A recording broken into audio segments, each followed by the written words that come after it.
성경 말씀 고린도후서 10장 1절로 6절 말씀을 봉독하겠습니다.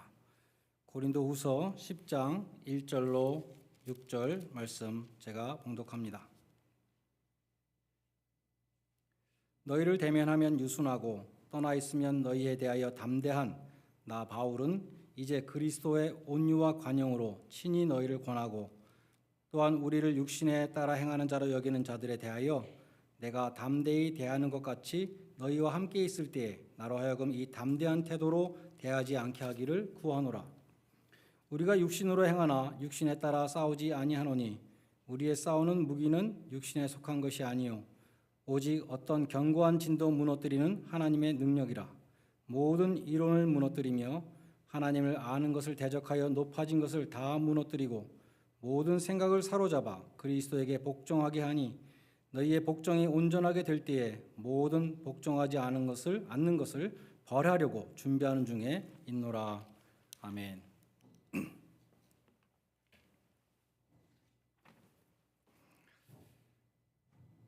고린도후서 10장 오늘 본문부터 마지막 13장까지는 불순종하는 자들에게 대한 경고입니다. 사랑장이라고 불리는 고린도전서 13장을 쓴 사도 바울이 어떻게 이런 말을 할 수 있을까 하는 내용들이 적혀 있습니다. 그래서 어떤 주석가들은 고린도전서와 후서 그 중간에 디도를 통해서 시비어 레터를 혹독한 편지 보냈다고 했잖아요. 그 편지의 내용 일부를 이 마지막에 부록처럼 붙여놓은 것이다 이렇게 또 추측하는 사람이 있습니다. 고린도후서 10장에서 13장의 내용은 고린도 교회 안에서 바울의 사도적인 권위를 순복하지 않았던 레볼스, 이 반항 세력을 향한 말씀입니다. 그들은 유대주의 거짓 교사들에게 영향을 받은 사람들이었습니다. 고린도후서 11장 13절로 15절에 보면 그 거짓 교사들을 여러 가지 이름으로 부르고 있어요. 거짓 사도, 속이는 일꾼, 사탄의 일꾼 등으로 부릅니다. 그들은 교회에서 마귀의 일을 하고 있는 사람들이었습니다. 베르논 맥지 목사님이 그 강의 집을 제가 보니까 고린도 교인들 중에 이 사람들은 소수였다, 마이너리티였다고 그렇게 분류합니다. 교인들의 다수는 바울의 권위를 존중했지만 소수가 바울을 반대하고 그의 권위를 거부했다는 것이죠. 그래서 고린도후서의 마지막 9장은 다수를 향해서 쓴 편지이고 마지막 4장은 소수를 향해서 쓴 것으로 보인다는 것입니다. 광명에서 암흑으로 넘어가는 그러한 완전히 다른 톤의 글이 되는 것입니다. 그들 곧 고린도 교회 안의 소수의 순복치 않던 사람들이 바울을 헐뜯었습니다. 복음의 메시지가 불신받도록 메신저를 공격하는 것이 사탄의 전략인 것입니다. 맥지 목사님은 계속해서 이렇게 설명했습니다. 비판자들은 하나님의 말씀을 가르치는 사람을 깎아내리기 원한다. 마귀는 이런 일에 매우 영리하다. 마귀는 하나님의 말씀을 공격하는 것처럼 보이지 않는다. 그럼 마귀가 하는 일은 무엇인가? 하나님의 말씀을 전하는 사람의 평판을 공격하는 것이다. 그것이 마귀가 개입하는 방법이다. 마귀는 설교자가 불신받도록 꾀한다. 그것이 바로 바울에게 일어난 일이었고 마귀의 방법이었다. 그러면 그들은 구체적으로 바울을 어떻게 깎아내렸는가? 오늘 본문에 두 가지가 나오고 있습니다. 첫 번째는 1절에서 바울이 지금 냉소적으로 말하고 있습니다. 대면해 보면 부드럽고 떠나 있으면 담대한 나 바울은, 이것은 sarcastic하게 말하는 것이죠. 너네들이 나를 그렇게 말한다는 뜻입니다. 같은 내용은 10절에도 나옵니다. 저희 말이, 그 비판자들의 말이, 바울의 편지는 중하고 힘이 있으나 실제로 만나보면 약하고 말이 시원치 않다 하니, 이렇게 기록되어 있어요. 쉽게 말해서 바울은 종이 호랑이라는 것입니다. 바울이 보낸 편지를 보면 호랑이처럼 느껴지지만 실제로 만나보면 외모도 빈약하고 말도 잘 못하는 그런 별 볼 일 없는 사람이다, 이렇게 말했다는 것입니다. 편지에서는 자기가 대단한 사도나 되는 것처럼 준엄하게 꾸짖고 하는데 실제로 만나보면 전혀 사도의 권위가 없는 약한 인간이다 이렇게 헐뜯었습니다. 두 번째 비난은 2절에 나오고 있습니다. 바울이 육신에 따라 행하는 자라. 우리는 그냥 육신에 따라 행한다 무엇일까 궁금하죠. Life Application Bible Commentary는 이렇게 번역했습니다. Live by the standards of this world. 또 NLT 바이블, 우리로 말하면 쉬운 성경이죠. Act from human motives. 이렇게 번역했습니다. 세상 사람들처럼 자기 야망과 탐심을 따라 행하는 사람이다 라고 비판했다는 것입니다. 그 바울은 속물이다 이렇게 말했다는 것이죠. 찰스 스윈던 목사님은 아마도 바울의 대적들은 지금 바울이 이방인 교회를 다니면서 구제 헌금을 걷어서 예루살렘 교회에 전달하려고 하는 이 모든 것이 바울이 그 돈을 뜯어먹으려고 하는 것이다 라고 소문을 냈을 것이라고 그렇게 추측합니다. 이 육신이라는 단어가 flesh 3절과 4절에도 계속 나옵니다. 우리가 육신으로 행하나 육신에 따라 싸우지 아니하고 우리의 싸우는 병기는 육신에 속한 것이 아니요. Revised Standard Version은 여기 나오는 육신이라는 단어를 전부 다 world로 번역했습니다. Though we live in the world, we are not carrying on a worldly war. For our weapons of our warfare are not worldly. 전부 world로 했습니다. 우리는 세상에 살고 있지만 세상 사람들처럼 전투를 하지 않는다. 우리의 영적인 전투는 세상 사람들의 전투와 전혀 다르다는 것이죠. 반면에 LABC는 3절에 육신을 따라 싸우지 않는다는 구절을 We don't wage war with human plans and methods 이렇게 번역했어요. 인간의 계략과 방법으로 싸우지 않는다는 것입니다. 그 4절에서 말씀하는 것처럼 육신에 속한 무기로 싸우지 않는다는 것입니다.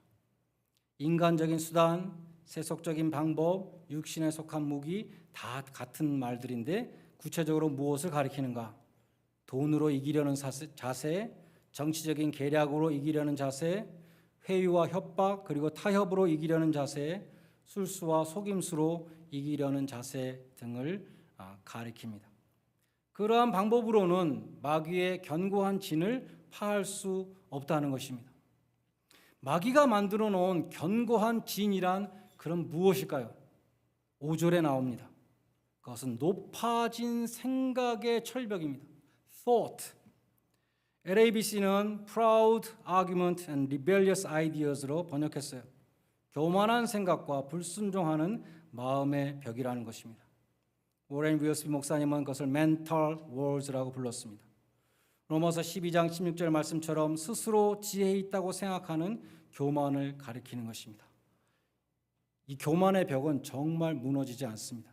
마귀가 쌓아놨기 때문에 우리가 아무리 무너뜨리려고 해도 무너지지 않는 것을 저는 목회하면서 봤어요. 찰스 스윈던 목사님이 이렇게 설명했습니다.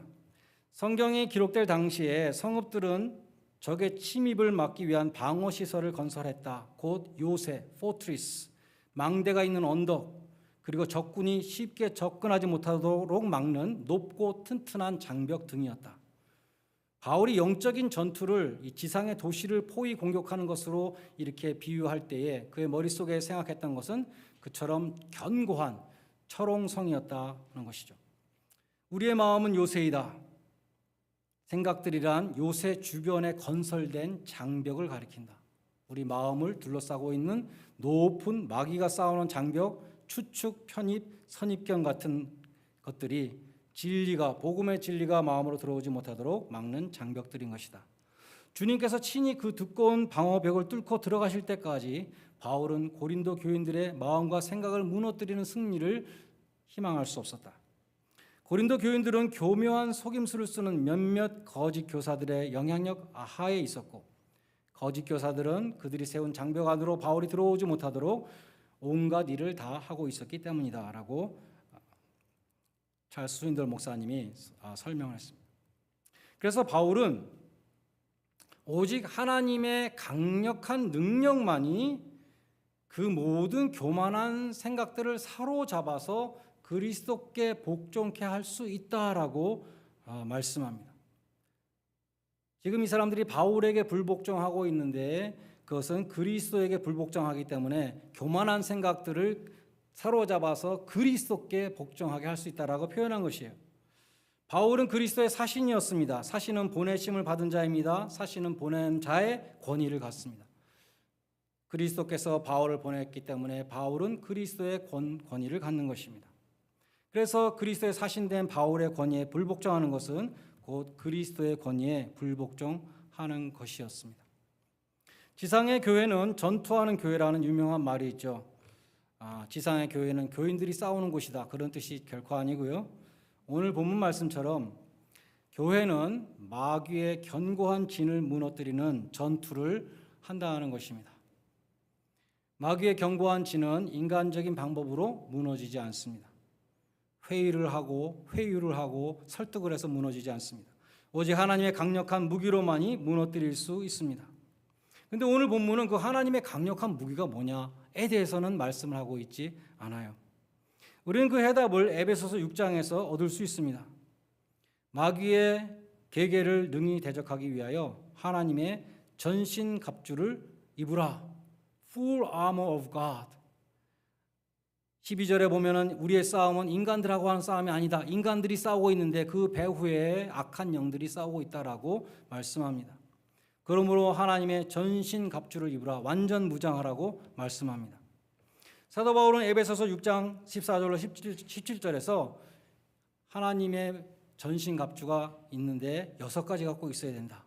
허리띠가 꼭 있어야 되고 흉배가 꼭 있어야 되고 신이 있어야 되고 방패가 있어야 되고 투구가 있어야 되고 칼이 있어야 된다. 이렇게 6가지를 말합니다. 먼저 진리의 허리띠를 띠라고 말씀합니다. 우리 한번 다 같이 해보실까요? 진리의 허리띠. 네, 그럼 훨씬 더 기억이 잘 되죠. 진리로 마음의 허리띠를 질끈 동이라는 것입니다. 왜냐하면 마귀는 거짓의 아비로서 교활하게 진리를 왜곡하기 때문입니다. 마귀는 교회를 파괴하기 위해서 거짓말을 퍼뜨립니다. 거짓말 잘 퍼지잖아요. 거짓에 미혹되면 안 된다는 것입니다. 허리띠를 띈다는 것은 정신을 바짝 차리고 긴장한다는 뜻입니다. 거짓의 아비 마귀가 퍼뜨리는 거짓에 대해서 진리로 무장하고 영적인 전투를 해야 된다는 것이죠. 다음으로 의의 흉배입니다. 한번 같이 해보실까요? 의의 흉배. 흉배는 가슴을 가리는 금속판이었습니다. 우리 몸의 심장이 급소잖아요. 영적인 전투에서는 하트 똑같이 우리의 마음이 급소입니다.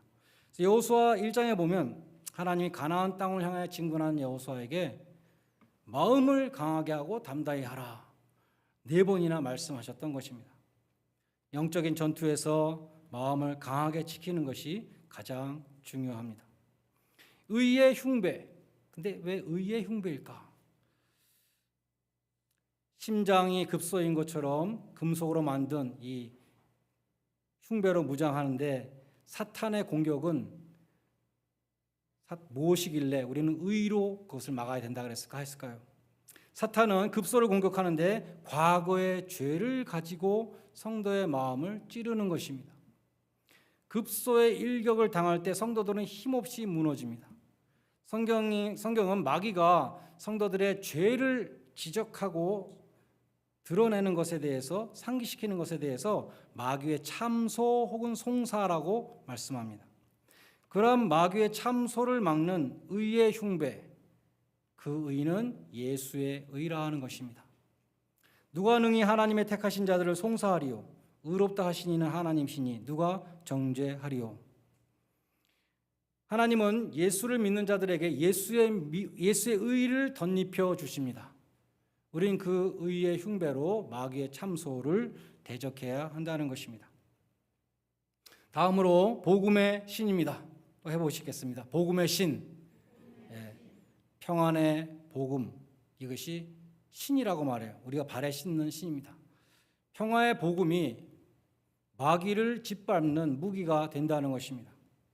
창세기 3장 15절은 성경에 나오는 최초의 메시아 예언이기 때문에 원시복음이라고 불립니다. 여자의 후손으로 오시는 그리스도가 십자가에서 마귀의 머리를 상하게 할 것이다 라는 예언이죠. 근데 로마서 16장 20절은 평강의 하나님이 사탄을 너희 발 아래서 상하게 하시리라고 말씀합니다. 예수님이 십자가에서 마귀의 머리를 밟으신 것은 우리가 다 알고 있는데 너희 그리스도인들이 사탄을 발로 밟을 것이다 라고 말씀하고 있어요. 어떻게 그렇게 할 수 있는가? 그 해답이 요한계시록 12장 11절에 나옵니다. 여러 형제가 크리스천들이 어린 양의 피와 자기의 증거하는 말을 인하여 마귀를 이겼다. 어린 양 되시는 예수님 십자가에서 화목제물이 되셔서 속죄의 피를 흘리심으로 승리하셨죠. 반면에 성도들은 화목제물이 되신 예수 그리스도의 피를 증거함으로 승리한다는 것입니다. 하나님과 죄인의 화목을 이루신 평화의 복음을 증거함으로 마귀를 짓밟게 된다라는 것입니다. 다음으로 믿음의 방패입니다. 다시 한번 해보십시다. 믿음의 방패. 로마 군대의 방패는 문짝에서부터 시작됐대요. 굉장히 커서 그 뒤에 딱 숨으면 아무리 화살이 날아와도 전혀 상관이 없는 큰 방패였다는 것입니다. 비록 마귀의 불화살이 비같이 쏟아진다 하더라도 믿음의 방패는 그 모든 것을 막아낼 수 있다는 것입니다. 창세기 3장에 보면 마귀는 하와에게 하나님의 인격에 대해서 의심을 갖도록 했습니다. 너희가 선악과를 먹으면 하나님처럼 될 것을 하나님이 아시기 때문에 먹지 말라는 거야 라고 말했죠.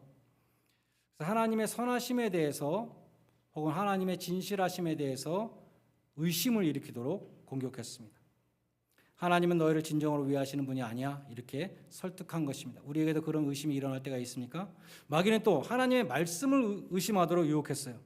너희가 결코 죽지 않을 것이다. 하나님의 말씀은 너희가 선악과를 먹으면 반드시 죽을 것이다. 마귀는 와서 말합니다. 결코 죽지 않는다. 마귀는 오늘날도 하나님의 말씀에 대해서 하나님의 능력과 성품에 대해서 의심의 불화살을 날리는 것입니다. 우리는 마귀의 불화살을 믿음의 방패로 막아야 합니다. 내 삶에 이해할 수 없는 일이 일어날 때 우리는 하나님의 선하심을 의심할 수 있습니다. 하나님의 말씀을 의심할 수 있습니다. 우리는 믿음의 방패, 믿음으로 그 모든 의심을 막아야 된다는 것이죠. 믿음의 방패란 어떠한 상황에서도 하나님의 말씀을 믿는 것입니다. 하나님의 말씀을 의심치 않고 믿는 것이 믿음의 방패입니다. 다음으로 구원의 투구입니다. 같이 해보겠습니다. 구원의 투구. 전쟁터에 나가는 군인들은 반드시 헬멧을 쓰죠. 심장이 급소라고 그랬는데 머리도 급소입니다. 팔다리에는 총상이 입어도 안 죽지만 머리에 총 맞으면 치명적이죠. 사탄도 성도들의 머리, 곧 생각을 주요 공격의 대상으로 삼습니다. 마귀가 그리스도의 군사들을 패배시키기 위해서 무슨 생각을 집어넣는가 하면 마귀는 패배의식을 집어넣습니다. 우리는 안 된다. 우리는 진다. 12정탐꾼 중에 10정탐꾼이 그렇게 말했죠. 우리가 마귀와 싸우는 영적인 전투에서 그러한 패배의식을 무엇으로 막을 것인가? 구원의 투구를 머리에 쓰라는 것입니다. 너희의 생각을 구원의 확신으로 무장하라는 것이죠. 하나님의 도우심으로 승리할 것이라는 확신으로 무장하라는 것입니다. 데살로니가 전서 5장 8절에 보면 구원의 소망의 투구를 쓰자는 말씀이 있습니다. 구원의 소망의 투구를 쓰라는 것은 무슨 뜻입니까? 현재 눈에 보이지 않고 아직 이루어지지 않았지만 하나님이 구원하실 것이라는 그 소망으로 무장하라는 것이죠. 구원의 소망이 없어 보일 때에도 구원을 확신하는 것입니다. 마지막으로 성령의 검입니다. 한번 해보시겠습니다. 성령의 검. 성령의 검은 곧 하나님의 말씀이다라고 바로 사도 바울이 설명했죠. 말씀의 검으로 마귀를 물리치신 분은 다름 아니라 예수님이셨습니다. 돌로 떡을 만들어 먹으라는 시험에 대해서 신명기 8장 3절을 정확히 인용하셨죠. 사람이 떡으로만 살 것이 아니요 하나님의 입으로 나오는 모든 말씀으로 살 것이니라. 성전 꼭대기에서 뛰어내리면 정말 천사들이 와서 받쳐주는지 한번 해봐라. 이러한 유혹에 대해서는 신명기 6장 16절을 인용하셨습니다. 주 너의 하나님을 시험치 말라. 마귀에게 절하면 천하만국과 그 영광을 주겠다는 유혹에 대해서는 신명기 6장 13절을 인용하셨습니다. 주 너희 하나님께 경배하고 다만 그를 섬기라. 성령의 검은 하나님의 말씀을 하겠죠. 성령과 말씀은 칼의 양날과 같습니다. 하나님은 성령 충만하신 예수님은 하나님의 말씀으로 마귀를 물리쳤다는 것입니다. 성령과 말씀은 마귀를 공격하는 검의 양날과 같습니다. 그런데 그 6가지 하나님의 전신갑주를 다 말씀한 다음에 바울이 한 가지 더 말씀하는데 마지막으로 기도하라고 말씀합니다. 기도하라. 사도 바울은 마귀의 계계를 능히 대적하기 위하여 하나님의 전신갑주를 입으라고 말씀했습니다. 그 말씀 후에 마지막으로 기도하라. 기도가 없으면 아무리 좋은 전신갑주로 무장했다 할지라도 소용이 없다는 것입니다. 우리가 아무리 좋은 냉장고, 좋은 세탁기, 좋은 텔레비전, 좋은 청소기를 갖고 있다 할지라도 그것을 파워를 꽂아야죠. 파워가 없으면 아무 소용이 없습니다. 영적인 전투에서도 우리가 아무리 좋은 무기로 무장하는 것 중요하지만 힘과 능력을 받기 위해서 우리는 기도해야 한다는 것입니다. 마귀가 비록 강하고 악하고 교활하지만 성경에 말씀하는 마귀의 특징은 3가지입니다. 강하고 악하고 교활하다는 것입니다. 하나님으로부터 쫓겨난 자이고 예수의 이름 앞에 도망가는 자라고 성경은 말씀합니다. 우리는 주 안에서 하나님의 전신갑주를 입고 마귀를 대적하면 마귀를 이기게 됩니다. 성령의 공동체를 파괴하려는 마귀의 계계는 지금도 계속되고 있습니다. 믿음의 동지들과 함께 스크럼을 짜고 마귀의 견고한 진을 무너뜨리는 그런 능력의 종들이 되시기를 주님의 이름으로 간절히 축원드립니다. 기도하시겠습니다. 하나님 아버지, 눈에 보이는 사람들의 분쟁 뒤에는 눈에 보이지 않는 영적인 세력이 있음을 성경은 말씀합니다. 말씀과 기도 가운데 하나님을 가까이 하며 예수의 생명과 성령이 충만한 성도들이 되어서 음부의 세력을 능히 물리치게 하여 주시옵소서. 자신도 모르는 사이에 시험에 들어서 마귀의 일꾼 노릇하지 않게 해주시고 마귀의 악한 끼에 속아 넘어가지 않는 영분별을 또한 허락하여 주시옵소서. 예수님의 이름으로 기도드리옵나이다. 아멘.